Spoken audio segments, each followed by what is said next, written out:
வணக்கம் மக்களே, welcome to Narmi tax. தினம் ஒரு திருமந்திரம். இன்று தலைப்பு தமிழ் வேதம் தரும் வீடு. பாடல் 51. வேதத்தை விட்ட அறம் இல்லை, வேதத்தின் ஓதத்தகும் அறம் எல்லாம் உள. தர்க்கவாதத்தை விட்டு மதிஞர் வளமுற்ற வேதத்தை ஓதியே வீடு பெற்றார்களே. இந்த பாடலின் பொருள், வேதத்தில் கூறப்பட்டுள்ளதை விட சிறந்த வாழ்க்கை நெறியும் வேறில்லை. உயர்ந்த வாழ்க்கை நெறிமுறைகள் எல்லாமே வேதத்தில் விளக்கப்பட்டுள்ளன.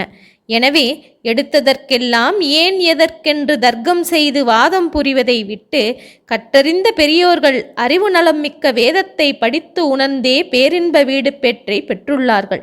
எனவே வீண்வாதம் செய்யாமல் வேத நெறி கூறும் அறவாழ்வு மேற்கொண்டு அதன்படி நடந்து ஒழுகுங்கள், பேரின்ப வாழ்வு பெறலாம் என்கிறார் திருமூலர்.